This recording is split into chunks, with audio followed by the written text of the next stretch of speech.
ونشهد أن سيدنا وسندنا وحبيبنا وشفيعنا وهادينا ومرشدنا وقائدنا ورحيمنا وكريمنا ورؤوفنا وطبيبنا وطبيب قلوبنا إمامنا وإمام الأنبياء وسيد الرسل وخاتم الأنبياء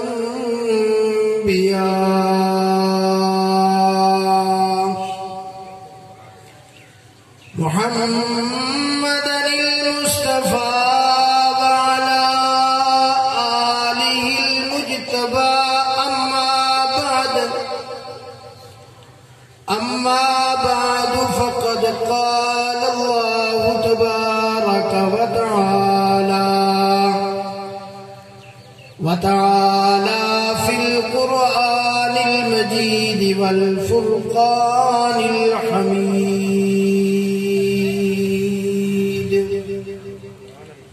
أعوذ بالله من الشيطان الرجيم.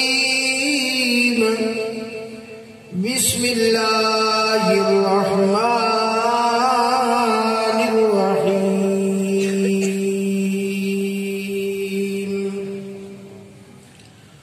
هم الذين يقولون لا تنفقوا على من عند رسول الله حتى ينفضوا ولله خزائن السماوات والأرض ولكن المنافقين لا يفقهون. قال النبي صلى الله عليه وسلم: خيركم من تعلم القرآن وعلمه، أو كما قال النبي صلى الله عليه وسلم.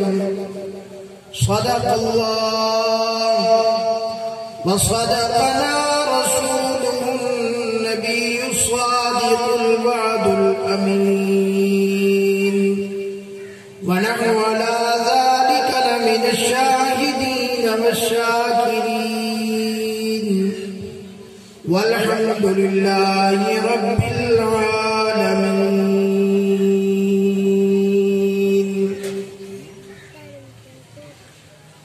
یا الہی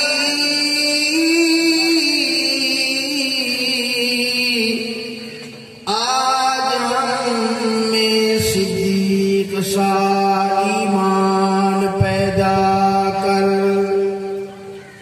عمر فاروق سا کوئی جری انسان پیدا کر، جہاں گم ہو حیا وہاں عثمان پیدا کر، علی المرتضی شیر خدا کی آن پیدا کر، ہزاروں سال تجھ پر اے مدینہ میں فدا ہوتا، جو بس چلتا تو مر کر بھی نہ تجھ سے میں جدا ہوتا، سر سے لے کر پاؤں تک تنویر ہے، جسے منہ سے بولتا قرآن وہ تقریر ہے، حسن مصطفیٰ کو دیکھ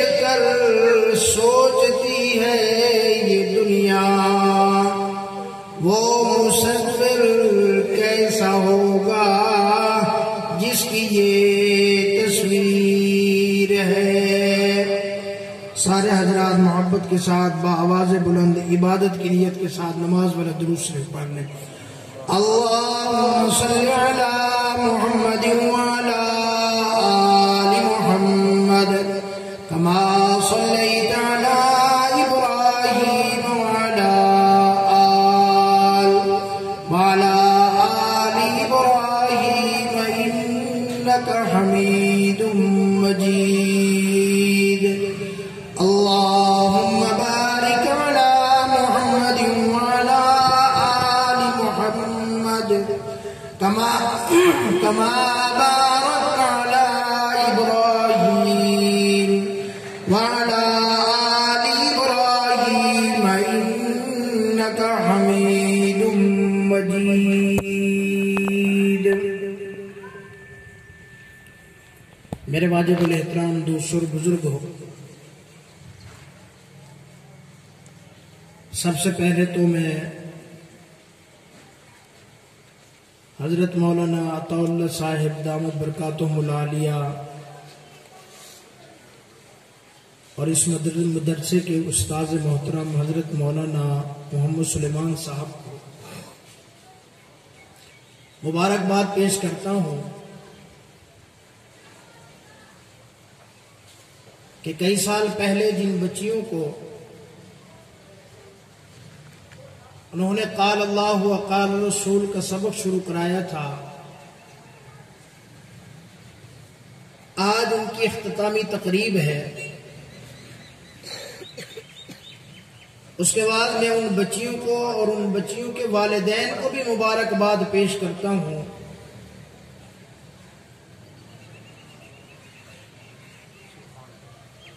کہ جنہوں نے صبح شام محنت کر کے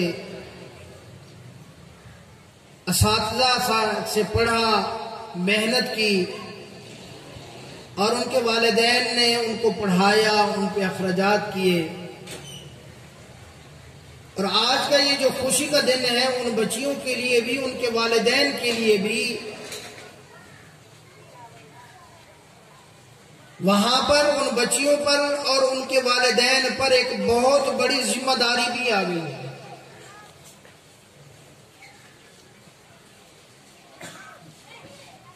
کیونکہ اب وہ بچیاں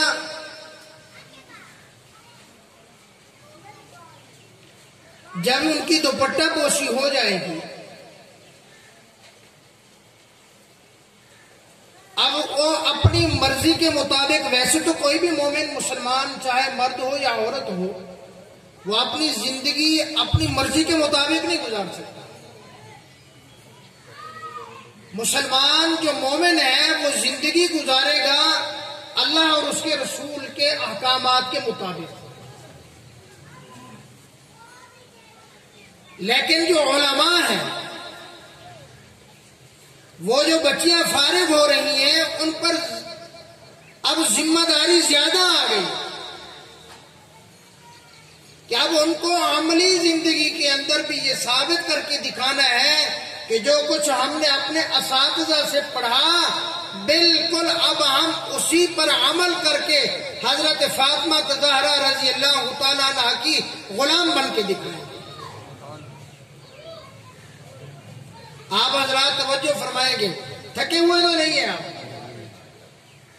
دیکھو ہمارا تو چلو زیادہ تر وقت سفر میں گزرتا ہے، تھکاوٹ ہی تھکاوٹ ہوتی ہے، لیکن جو مجمع ہوتا ہے نا، اس کی وجہ ہوتی ہے، چاہے وہ خطیب سے گھنٹہ بیان کروا لے، 2 گھنٹے بیان کروا لے، اور چاہے وہ خطیب کو 10-15 منٹ کے بعد ہی تھکا دے۔ خطیب نہیں تھکتا، خطیب دیکھتے ہیں مجمع کو، اگر مجمع واقعی سننے والا ہو اور جو قرآن اور حدیث کی بات اس کی سمجھ میں آ جائے، اس پر سبحان اللہ اور الحمدللہ کہے، تو خطیب کو لگتا ہے واقعی میری بات ان کو سمجھ آ رہی ہے۔ اور جو مجمع بالکل خاموش رہے تو خطیب یہ سمجھتا ہے یار شاید پتہ نہیں میری زبان ان کو سمجھ نہیں آ رہی، یا میرے الفاظ سمجھ نہیں آ رہے، یا کیا بات ہے، تو لہٰذا مجھے ابھی یہ بات بس کرنی چاہیے۔ تو آپ کو میری بات سمجھ آ رہی ہے؟ جس کو سمجھ آ رہی ہے وہی کہیں سبحان اللہ۔ دیکھو ایک دفعہ سبحان اللہ کہنے سے اللہ رب العالمین جنت کے اندر ایک ایسا درخت لگاتے ہیں کہ جس کا سایہ عربی نسل کا گھوڑا 500 سال تک دوڑتا رہے، اس درخت کا سایہ ختم نہیں ہوگا۔ تو آپ جنت میں درخت لگوانا چاہتے ہیں؟ آپ چاہتے ہیں سب کے نام کے آج جنت میں درخت لگے؟ حضرت مولانا طاء صاحب نے اتنا خرچہ کیا، ماشاءاللہ اتنا جلسہ سجایا، آپ حضرات کو بلایا، کم سے کم پتہ نہیں ہماری زندگی کیسی گزر رہی ہے، کس حال میں گزر رہی ہے، کم سے کم آج کے دن بیٹھ کر ہم اللہ اور اس کے رسول کی بات کو توجہ سے سنیں اور پوری کی پوری انہماک کے ساتھ سنیں اور تواضع عاجزی انکساری کے ساتھ اپنے آپ کو محتاج سمجھ کر سنیں۔ نہ معلوم کون سا ایسا لمحہ ہو کہ اللہ ہماری ہدایت کے فیصلہ فرمائے۔ تو آپ پوری توجہ دیں گے انشاءاللہ، سبحان اللہ کہیں گے انشاءاللہ۔ تو میں عرض کر رہا تھا کہ اب یہ جو بچیاں اللہ کے دین کی عالمہ بن گئی ہیں، اب ان کے اوپر اور ذمہ داری زیادہ ہو گئی ہے۔ فرمایا امام الانبیاء رحمت دو عالم صلی اللہ علیہ وسلم کی صاحبزادی حضرت سیدہ فاطمہ زہرا، سب کہتے ہیں رضی اللہ تعالیٰ عنہ، رضی اللہ تعالیٰ عنہ۔ اب ہمیں ان کی زندگی کے اوپر چلنا ہے۔ ہر گھر کے اندر ہم سیدہ طیبہ طاہرہ اما فاطمہ زہرا رضی اللہ تعالیٰ عنہ کی زندگی کا مطالعہ کر کے انہی کے مطابق عمل کریں۔ میری ماں بہنوں، آج ہم امام الانبیاء صلی اللہ علیہ وسلم کے اس سے بہت دور ہیں، حضور صلی اللہ علیہ وسلم کے زمانے سے بھی بہت فاصلہ ہو گیا، اور یہ فتنوں کا دور ہے اور عجیب گناہ کا دور ہے۔ ہر طرف سے فتنوں نے سر اٹھایا ہے، انسان گھر سے باہر نکلے گناہوں کی دعوت ہے۔ اللہ کی قسم اس دور کے اندر مسلمانوں، جس نے اپنے بچوں کو، اپنے بیٹے کو یا اپنی بیٹی کو ان 4 دیواروں کے اندر، مدرسے کی 4 دیواری کے اندر لا کر استاد کے سامنے بٹھا دیا، مسجد کی 4 دیواری کے اندر لا کر قاری صاحب کے سامنے بٹھا دیا، اللہ کی قسم اس دور کے اندر وہ قبولیت والا ہے جو اس 4 دیواری میں بچی آتی ہے یا جو اس 4 دیواری میں بچہ آتا ہے، اللہ کی اس کے اوپر نظر شفقت ہوتی ہے، اللہ اس کے والدین کو ہدایت دیتی ہے، اللہ اس کو اپنے دین کے لیے قبول کرتے ہیں، تو اس 4 دیواری میں آنے کی توفیق ملتی ہے۔ اللہ اکبر۔ میرے بھائیوں دیکھو تو صحیح دنیا کی کتنی دوڑ ہے، دنیا دار بھاگ رہے ہیں، کوئی اپنے بچوں کو کہاں پڑھا رہا ہے، کوئی اپنے بچوں کو انگلش میڈیم سکول کے اندر، فلاں سکول کے اندر، فلاں سکول کے اندر۔ بے شک میرے بھائیوں آپ پڑھاؤ، میں دنیا داری کی تعلیم کا مخالف نہیں ہوں، میں نے خود بھی ایم اے کیا ہوا ہے، میرے سارے بہن بھائی الحمدللہ عالم بھی ہیں، قرآن کے حافظ اور قاری بھی ہیں، مفتی بھی ہیں اور عالم بھی ہیں۔ ہمارے یہاں بھائی حضرت مولانا حبیب الرحمان صاحب بیٹھے ہیں، ایم ایڈ بھی ہیں، ایم اے بھی ہیں، ایم فل بھی ہیں، قرآن کے قاری بھی ہیں، عالم بھی ہیں۔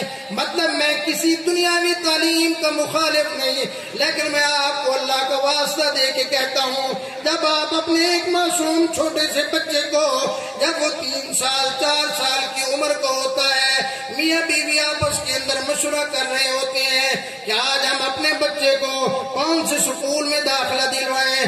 بیوی کہتی ہے میں نے فلاں سکول میں پڑھانا ہے، باپ کہتا ہے میں نے فلاں سکول میں پڑھانا ہے، انگلش میڈیم میں پڑھاؤں گا، فلاں سکول اچھا ہے اس میں پڑھاؤں گا، فلاں جگہ کے اوپر پڑھاؤں گا۔ بچے کو داخلہ فیس اتنی 1000 بھر دی، اتنی 1000، اتنی 100 ماہانہ فیس، اتنی کتابوں کے پیسے، اتنی بیگ کے پیسے، اتنی وردی کے پیسے، اتنی یونیفارم کے پیسے۔ اب بچے کو داخل کر دیا، بچی کو داخل کر دیا۔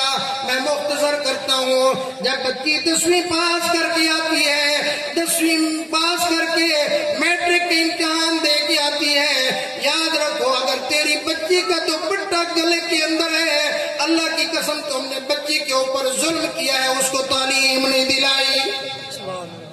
یہ تو حضرت فاطمہ رضی اللہ تعالیٰ عنہ کی غلام تھی۔ کون فاطمہ؟ اللہ اکبر، سید فاطمہ زہرا رضی اللہ تعالیٰ عنہ کا آخری وقت ہے. حضرت علی المرتضیٰ سے فرما رہی ہے، فرمایا علی المرتضیٰ میرا جنازہ رات کے وقت اٹھانا، خیال کرنا ساری زندگی حضور کی بیٹی کو کسی غیر محرم نے نہیں دیکھا. میرا جب جنازہ اٹھے رات کے وقت میرا جنازہ اٹھانا اور میرے جنازے کے ارد گرد پردہ ڈال دینا تاکہ مرنے کے بعد بھی کسی غیر محرم کی نظر میرے جنازے پر نہ پڑے. یہ نہ ہو کہ کسی کو پتہ چل جائے کہ سیدہ النساء اہل الجنہ کا قد کتنا تھا، اللہ مجھ سے قیامت والے دن پوچھ لے تو میں اللہ کو کیا جواب دوں گی. اسی وجہ کے لیے میرے بھائیوں تعلیم ضرور دو، لیکن اللہ کا واسطہ ہے جو استاد سکول کے اندر تیرے بچے کو پینٹ شرٹ پہنا کر ابھی 3 سال عمر کے بچے کو انگریز بنانا چاہتا ہے، خدا کے لیے وہاں تعلیم کے لیے بچے کو نہ بھیجو. جو استاد 7-8 سال عمر کی بچی کو کہتا ہے سر کے اوپر دوپٹہ پہن کے نہیں آنا، اللہ کا واسطہ ہے اس ادارے میں اپنے بچے کو نہ بھیجنا. خیال کرنا اگر تیری بچی ایم اے کر کے جس کو حضرت فاطمہ زہرا کی سنت کا پتہ نہ ہو، جس کو سیدہ فاطمہ زہرا رضی اللہ تعالیٰ عنہ کی عملی زندگی کا پتہ نہ ہو، اس نے ایم اے بھی کر لیا تو وہ جاہل ہے. اور اگر تیری بچی سکول کا کچھ بھی نہیں پڑھی اور اس کو پتہ چل گیا کہ حضور علیہ السلام کی گھریلو زندگی کیسی تھی، میرے آقا کی گھر والیوں کیسی تھی، میرے آقا کی بیٹیاں کیسے تھی، میرے آقا کی بیٹیوں کی زندگی کیسے تھی، اسی کے مطابق اگر زندگی گزار دی، اللہ کی قسم یہ اس وقت کی رابعہ بصریہ بن کے اٹھے گی. اسی وجہ کے لیے آج کے دور میں کہا کرتا ہوں یہ جو مدارس اور مساجد ہیں یہ اللہ کی بہت بڑی نعمت ہے. یہ جو علماء کا وجود ہے یہ اس دنیا کے اوپر اللہ کی بہت بڑی نعمت ہے. ورنہ آج جو تیرے اور میرے اعمال ہیں، آج تیرے اور میرے جو کرتوت ہیں، پتہ نہیں کس وقت زمین پھٹتی ہے میں وہ زمین اپنے اندر نکل جاتی. ایمانداری سے بتاؤ کس گھر کے اندر ٹچ موبائل نہیں ہے؟ کون بندہ ایسا ہے نوجوان جو رات کو فلمیں نہیں دیکھتا، جو رات کو غیر محرموں کی تصویریں نہیں دیکھتا، جو تنہائی میں بیٹھ کر اللہ کی نافرمانی نہیں کرتا؟ وہ مسلمان تجھے آج کیا ہو گیا؟ مسلمان کی زندگی، مسلمان کی جوانی تو مسلمان کی رات تو مصلے کے اوپر گزرا کرتی تھی. او مسلمان آج تجھے کیا ہو گیا؟ 24 گھنٹے بیٹھا ہے ٹچ موبائل لے کر فلموں کے چکر کے اندر. اللہ اکبر. ایک حدیث پاک میں آتا ہے فرمایا جب انسان گناہ حد سے بڑھ کر کرتا ہے اتنی زیادہ اس کے گناہ ہو جاتے ہیں. اللہ اکبر. اللہ رب العالمین فرمایا عذاب بھیجنے کا ارادہ کر لیتے ہیں. اور یہ دیکھ لو وہی دور ہے، ہر گھر سے گانے بجانے کی آواز آ رہی ہے، ہر گھر سے فلموں کی آواز آ رہی ہے، ہر گھر سے فحاشی کی آواز آ رہی ہے. میرے بھائیو آج وہ کون سا گھر ہے جہاں سے قرآن کی آواز آئے؟ وہ گھر ہوتے تھے جہاں سے ہر وقت اللہ کے قرآن کی آوازیں آتی تھی. جب اتنی اللہ کی نافرمانی ہوتی ہے اللہ پاک ارادہ کر لیتے ہیں کہ اب میں یہاں عذاب بھیجوں. اللہ اکبر. ساری رات نافرمانی، ساری رات بے حیائی کے اندر گزار دی. صبح اذان کے وقت اسی وقت نوجوان سو رہا ہوتا ہے، میرا اللہ کو جلال آتا ہے. اللہ کی قسم میرا اللہ چاہے تو اسی وقت پورے علاقے پر عذاب بھیج کر اس کو نیست و نابود کر دے. اس علاقے میں اگر عذاب بھیجنے کا ارادہ ہوتا ہے یہ صبح سحور کے وقت حضرت قاری صاحب اٹھاتے ہیں چھوٹے بچوں کو، چھوٹے چھوٹے معصوم بچے ہیں ان کو اٹھاتے ہیں. وہ چھوٹے بچے جا کر وضو کرتے ہیں، وضو کرنے کے بعد نفل پڑھتے ہیں، نفل کرنے کے بعد جب وہ قرآن کی تلاوت شروع کرتی ہیں میرا اللہ فرماتا ہے فرشتوں رک جاؤ رک جاؤ. اللہ کیا ہوا؟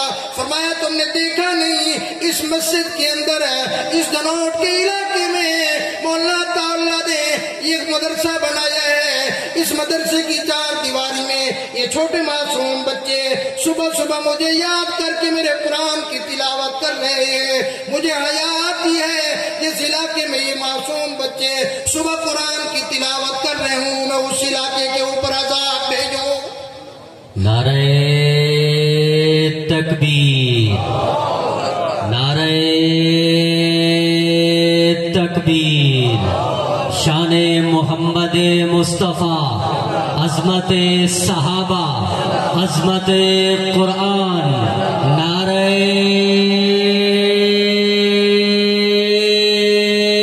تکبیر. میرے بھائیوں، دوستوں اور بزرگوں، میں عرض کر رہا تھا یہ چھوٹے معصوم بچے، اللہ اکبر، یہ غریب کے بچے ہیں یا امیر کے بچے ہیں.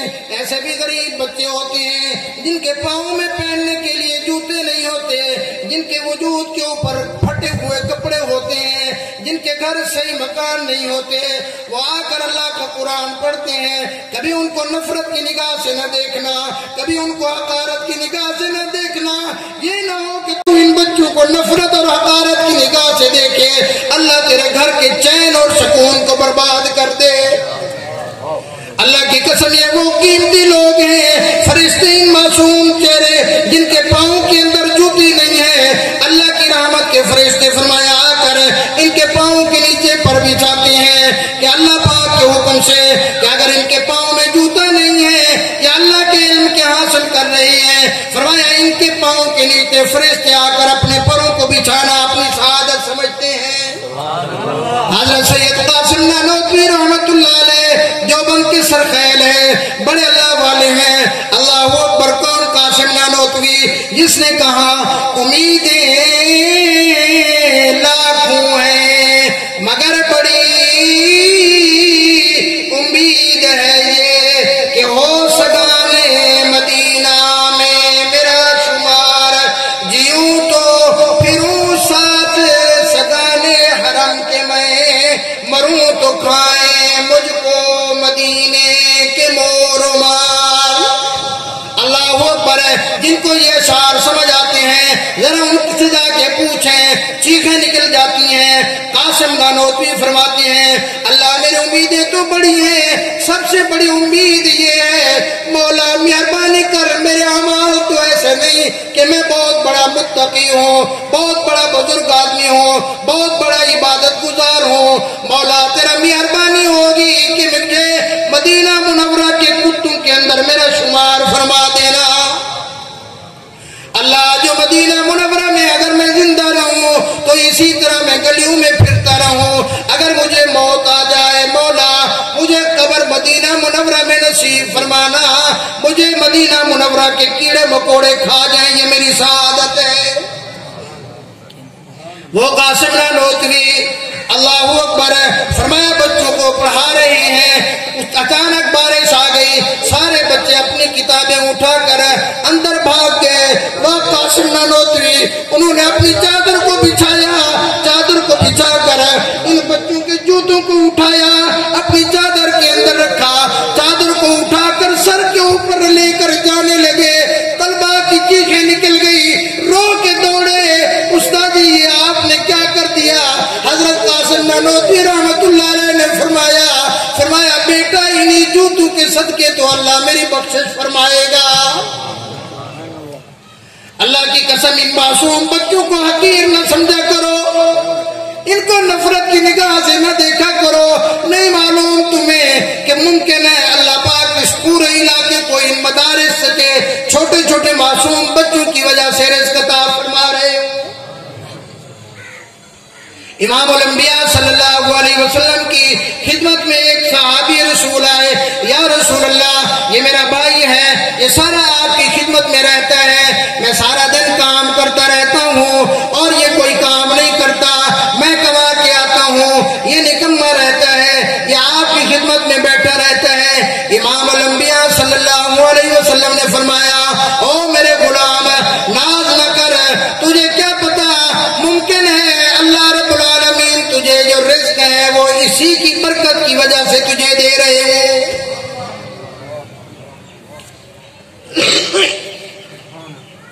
تو مدارس کا ادب کریں گے نا، ان بچوں کا احترام کریں گے یا ان کو نفرت کی نگاہ سے دیکھیں گے؟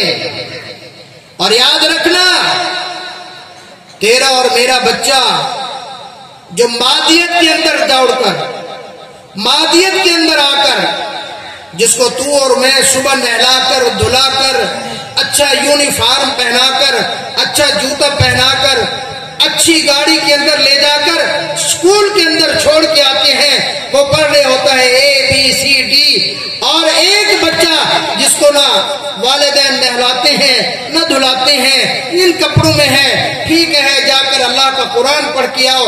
یہ جو بچہ قرآن پڑھنے آتا ہے، جیسے ہی یہ پڑھتا ہے بسم اللہ الرحمن الرحیم، اللہ کی رحمت کو جوش آتا ہے، اللہ فرماتے ہیں اس کے والدین کے سارے گناہوں کو۔ ایک واقعہ لکھا ہے علماء نے، ایک آدمی فوت ہونے لگا، اپنے گھر والی کو، اس کو حمل تھا، کہنے لگا اگر بچہ پیدا ہو تو اس کو قرآن کا حافظ بنانا۔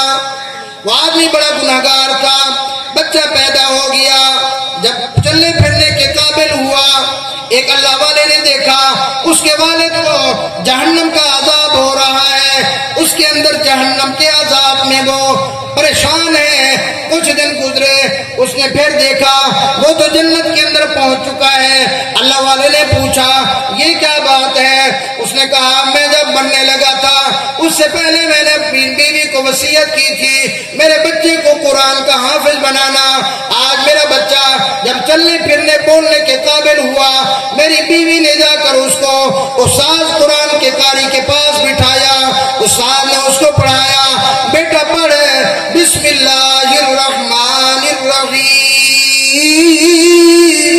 فرمایا جیسے ہی میرے بچے نے قرآن شریف پڑھنا شروع کیا، ابھی بسم اللہ اس کی ختم نہیں ہوئی تھی، اللہ نے فرمایا فرشتوں اس عذاب کو ہٹا لو، جس کا بچہ مدرسے کے اندر میرا قرآن پڑھنے گیا، مجھے حیا آتی ہے میں اس کے باپ کو عذاب دوں۔ سبحان اللہ، سبحان اللہ۔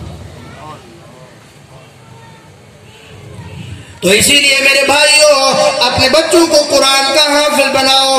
میں دنیاوی تعلیم کا پھر کہہ رہا ہوں، مخالف نہیں ہوں، ضرور ان کو دنیاوی تعلیم دو، لیکن ان کی تربیت ٹھیک ہونی چاہیے۔ اور یاد رکھنا اگر اپنے بچوں کو دینی تعلیم نہیں دو گے، قرآن کی تعلیم نہیں دو گے، اگر علماء کے ساتھ آپ کا اور ان کا تعلق نہیں ہوگا، علماء کا کوئی نقصان نہیں ہوگا، ان مساجد والوں کا کوئی نقصان نہیں ہوگا، ان مدارس والوں کا کوئی نقصان نہیں ہوگا، ایک وقت آئے گا یہی تیرا بچہ جو سکول کی تربیت لے کے آئے گا، جس کی تربیت نہیں ہوگی، اللہ کی قسم وہ تیرے سامنے بھی کھڑا ہوگا، اپنی ماں کو بھی جوتے مار رہا ہوگا۔ ہم نے اپنی آنکھوں کے سامنے دیکھا کئی ایسے بچے جو ویسے تو دنیا کے اندر بڑی ڈاکٹر کی ڈگریاں، انجینئر کی ڈگریاں، پتہ نہیں کتنی ایم اے کی ڈگریاں، کتنی ان کے پاس ڈگریاں ہیں، لیکن جب ان کا باپ فوت ہوا تو ان کو نماز جنازے کے الفاظ نہیں آتے تھے۔ ایسے اولاد کا تو کیا کرے گا جو تیرے نماز جنازے کے اوپر جنازے کے الفاظ نہ پڑھ سکے؟ ایسی اولاد کو تیرے دین کا تعلیم دلانے کا کیا فائدہ، ایسے مال کا کیا فائدہ؟ اور ایک بات یاد رکھو، آپ کو بھی پتہ ہے مجھے بھی پتہ ہے، مرنا ہر ایک آدمی نے ہے۔ جب فرمایا آدمی مر جاتا ہے، آدمی کو جب غسل دیتے ہیں، علماء کو آپ بلاتے ہیں، یہ جو غسل دینے والے آتے ہیں، فرمایا سب سے پہلے اس میت کا استنجا کرایا جاتا ہے۔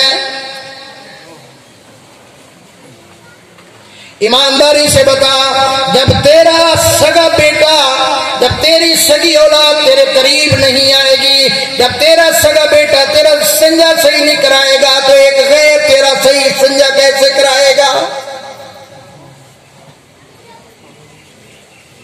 اسی وجہ سے ابھی وقت ہے، جتنا بھی یہ دن باقی ہیں، جتنے بھی ایام باقی ہیں، جتنی بھی بے ہوشی کی زندگی گزاری ہے، جتنی بھی اللہ کی نافرمانی کی زندگی گزاری ہے، ابھی بھی وقت ہے کہ واپس آ جا، ابھی بھی وقت ہے کہ ٹائم پہ سدھر جا، ابھی بھی وقت ہے کہ ٹائم پہ آ جا۔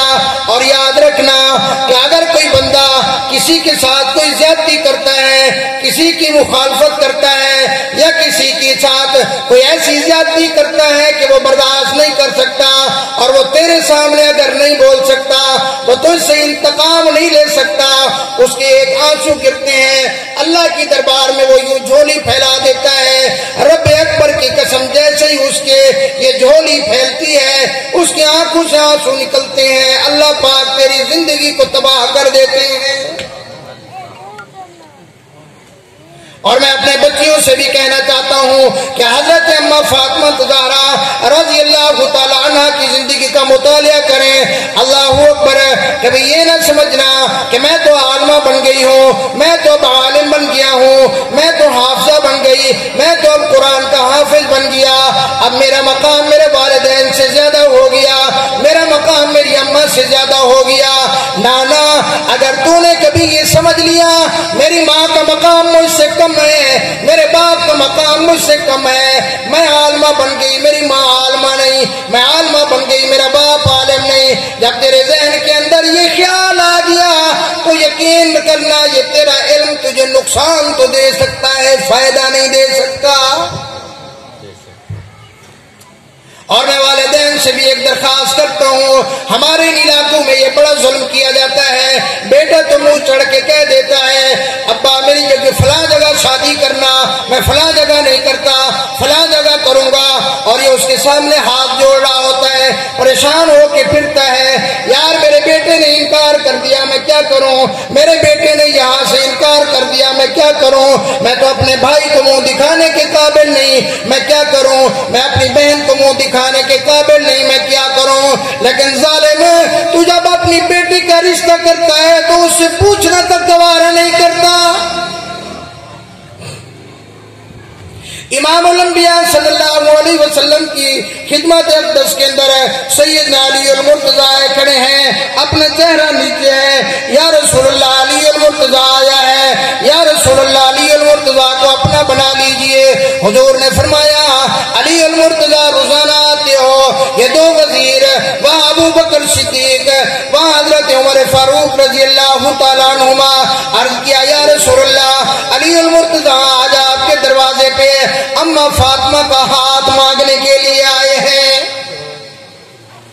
امام الانبیاء صلی اللہ علیہ وسلم نے فرمایا علی المرتضیٰ مجھے کوئی اعتراض نہیں ہے، بات ٹھیک ہے، لیکن تھوڑی دیر ٹھہر جا میں گھر سے ہو کے آتا ہوں۔ وہاں امام الانبیاء صلی اللہ علیہ وسلم، اللہ کی قسم آگے بھی فاطمہ تھی، سیدۃ النساء اہل الجنہ تھی، اگر امام الانبیاء صلی اللہ علیہ وسلم ہاں کر دیتے، حضور صلی اللہ علیہ وسلم اسی وقت یس کر دیتے تو کبھی بھی اماں فاطمہ انکار نہ کرتی، نہ انکار کی کوئی گنجائش تھی۔ لیکن آپ کو اور مجھے سمجھایا، اندر تشریف لے کے گئے، حضرت فاطمہ سے پوچھا، سینے سے لگایا، فرمایا میری بیٹی فاطمہ آج علی المرتضیٰ تیرا ہاتھ مانگنے کے لیے آیا ہے، میری فاطمہ تیری کیا رائے ہے؟ حضرت فاطمہ کی آنکھوں میں آنسو آ گئے، رو کے کہنے لگی ابا جان یہ سوال تو مائیں اپنی بیٹیوں سے پوچھتے ہیں۔ فرمایا بیٹی آج میری خدیجہ نہیں ہے، میں جب تجھے دیکھتا ہوں مجھے تیرے اندر میری خدیجہ نظر آتی ہے، تو میرے بھائیوں دوستوں اور بزرگوں کیا تیری عزت امام الانبیاء سے زیادہ عزت ہے، یا تیری قبیلہ امام الانبیاء سے بڑا قبیلہ ہے، یا تیرا بھائی حضور صلی اللہ علیہ وسلم سے زیادہ رشتہ دار ہے؟ امام الانبیاء صلی اللہ علیہ وسلم نے تجھے اور مجھے یہ سبق دیا، خیال کرنا اگر بیٹی کا رشتہ کرنا ہو جب تک بیٹی کی رضا شامل نہ ہو بیٹی کا رشتہ نہ کرنا۔ میرے پاس ایک بچی ایم اے کر کے گئی، ایم اے اسلامیات کر کے گئی، کچھ دنوں کے بعد روتی ہوئی آئی، نقاب کے اندر تھی، برقعے کے اندر تھی، اس کے آنسو تھے، روتی ہوئی اس کی آواز تھی، کہنے لگی استاد محترم مجھے کوئی وظیفہ بتائیں۔ میں نے کہا بیٹا کیا بات ہے؟ استاد محترم میں اتنی پڑھی لکھی، میں نے ایم اے کر لیا، ایم اے اسلامیات کر لیا، اتنا میرے اچھے نمبر ہے، میرا باپ میری شادی اپنے بھتیجے سے کرنا چاہتا ہے جس کو آج تک جو ایک دن سکول بھی نہیں گیا، بالکل ان پڑھ جاہل ہے۔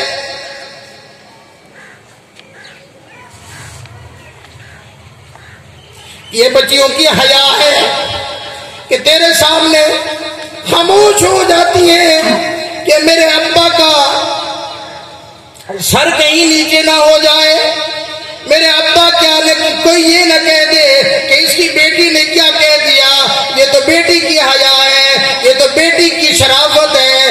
ورنہ آج جو والدین بیٹیوں کے ساتھ ظلم کرتے ہیں، مہربانی کرے، اللہ کا واسطہ ہے اپنی بیٹیوں کے جذبات کا پورا پورا خیال رکھا کرے، اور یہ بھی خیال کریں اکثر طور پر ہمارے علاقوں میں کیا ہوتا ہے، جب بیٹی کی شادی ہو جائے، شادی ہو جانے کے بعد پھر یہ نہیں پتہ کرتے کہ بیٹی کس حال کے اندر ہے، بیٹی کیا ہوا۔ بیٹی اگر آگے کہتی ہے کہ میں یہاں پریشان ہوں، میں یہاں اتنا تنگ ہوں، میری یہاں یہ مجبوریاں ہیں، کہتے ہیں بیٹا اب تو شادی ہو گئی، اب کیا کر سکتے ہیں، اب تو مجبوری ہے، اب ہم کیا کر سکتے ہیں۔ ارے کہیں دیکھ تو صحیح، یہ تو نہیں کہ تیری بچی کی زندگی بالکل جانوروں سے بھی بدتر ہے۔ علماء کے مجمع میں علماء بیٹھے ہیں، میں واضح کہہ رہا ہوں، اگر کہیں اس کو انسانیت نہیں ملتی، اگر اس کو عزت نہیں ملتی، اگر اس کو وہ گالی کے سوا بات نہیں کرتا، اگر وہ جاہل ہے تو وہاں زبردستی گزارا کروانے کی کوئی ضرورت نہیں ہے۔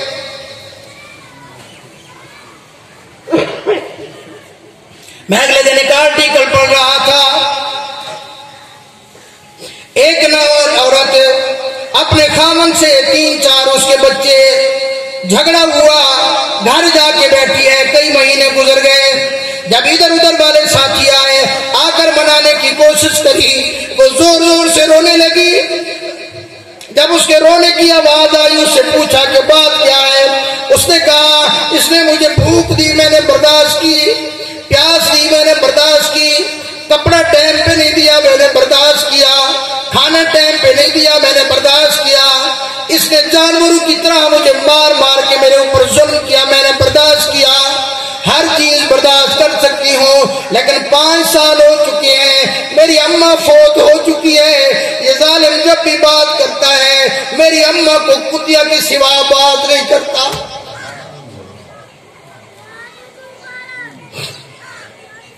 میں اپنی اماں کی یہ بات برداشت نہیں کر سکتی، بھئی کیوں یہ اپنی امی آج امی کو اتنا برا بھلا کیوں کہتا ہے مسئلہ بھی کوئی نہیں، میری امی نے اس کے ساتھ کوئی زیادتی بھی نہیں کی، ہمارے حالات اچھے تھے، میری بڑی بہن کی شادی ہوئی، اس کے جہیز کے اندر موٹر سائیکل دیا میری امی نے، لیکن جب میری شادی ہوئی والد وفات پا چکے تھے، ہماری یتیمی کی زندگی تھی، گھریلو حالات اچھے نہیں تھے، جیسے تیسے جہیز اکٹھا کر کے میری اماں نے شادی کر دی، میری اماں نے جہیز کے اندر مجھے موٹر سائیکل نہیں دی، یہ ظالم وہی تانا مارتا ہے کہ کتی خود تو چلی گئی، بڑے دماغ کو موٹر سائیکل دی، مجھے موٹر سائیکل کیوں نہیں دی۔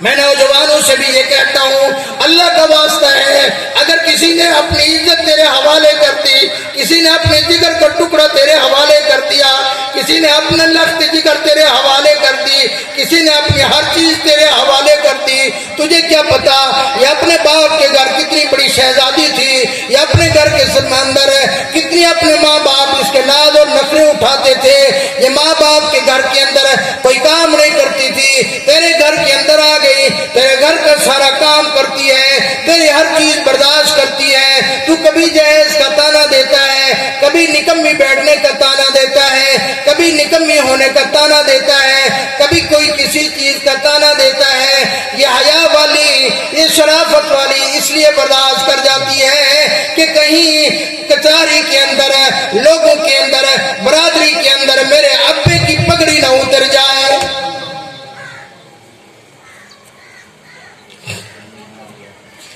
اور میں بیٹیوں والے سے بھی کہتا ہوں، یہ نہ ہو کہ شادی کر کے آپ کہہ دو بھی اب ہمارا کوئی واسطہ نہیں۔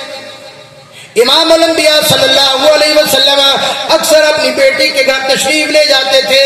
امام الانبیاء صلی اللہ علیہ وسلم جب اماں فاطمہ زہرا رضی اللہ تعالیٰ عنہ تشریف لاتی، حضور علیہ السلام ان کے استقبال کے لیے کھڑے ہو جاتے، چل کے تشریف لے جاتے، ان کا ہاتھ میں پکڑتے، ان کو سینے سے ان کا ہاتھ کو لگاتے، اپنی بیٹی کو لے کے آتے۔ جب تک پہلے بیٹیاں حضرت فاطمہ کو نہ بٹھاتے تھے، خود آپ نہیں بیٹھتے تھے،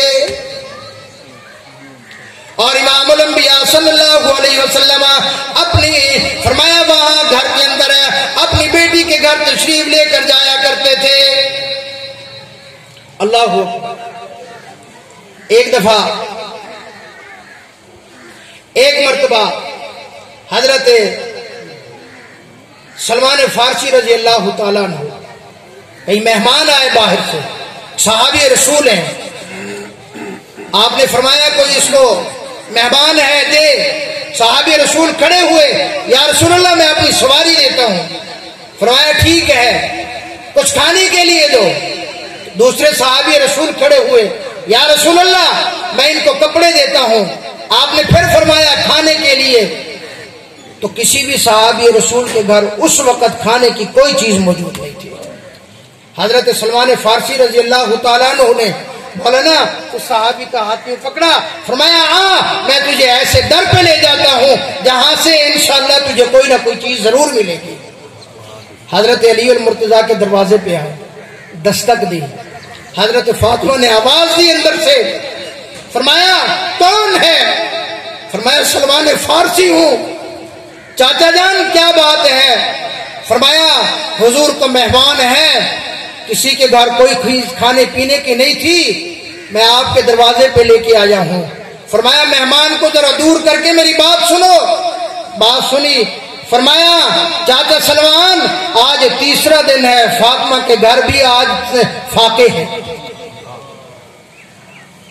جانے لگے، پھر بلایا، فرمایا چاچا سلمان مجھے حیا آتی ہے، اللہ کے نبی کا مہمان آیا، فاطمہ کے دروازے سے خالی جائے، چاچا سلمان یہ میرا دوپٹہ ہے، یہ وہ سامنے شمون یہودی ہے اس کے پاس لے کے جاؤ، اس یہودی کو کہو کہ امام الانبیاء صلی اللہ علیہ وسلم کی بیٹی کا سیدۃ النساء آل الجنہ کا یہ دوپٹہ آپ رکھ لو، کتنی جو دے دو میں مہمان کو کھانا کھلا دوں۔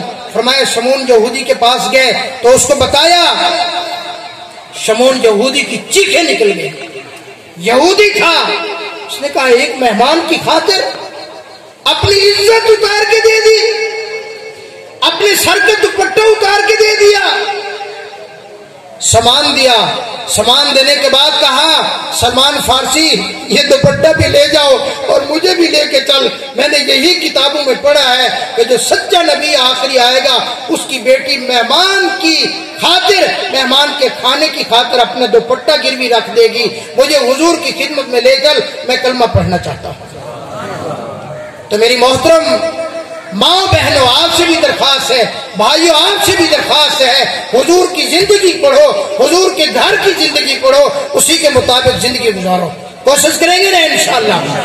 اور الحمدللہ یہ مدرسہ آپ چاہتے ہیں یہ مدرسہ چلتا رہے؟ میرے خیال نہیں چاہتے، نہیں سارے بتاؤ نا، آپ یہ چاہتے ہیں مدرسہ چلتا رہے؟ آج پوری دنیا کا باطل چاہتا ہے، پوری دنیا کا یہودی چاہتا ہے کہ یہ مسجد اور مدرسہ بند ہو جائے، اور ہر قسم کی پابندیاں، ہر قسم کی ان کی کوشش ہے، علماء کے اوپر ہر قسم کی کیچڑ اچھالتے ہیں، لیکن انشاءاللہ ہم اپنی جان تو دے دیں گے، مسجد مدرسے اور قرآن پر آنچ نہیں آنے دیں گے۔ آپ وعدہ کرتے ہیں یہ؟ اچھا آپ کو پتا ہے کہ یہ مدرسہ چل رہا ہے، پتا ہے آپ کو 180 طلبہ اور طالبات صبح شام یہاں رہتے ہیں، ان کا کھانا، ان کی رہائش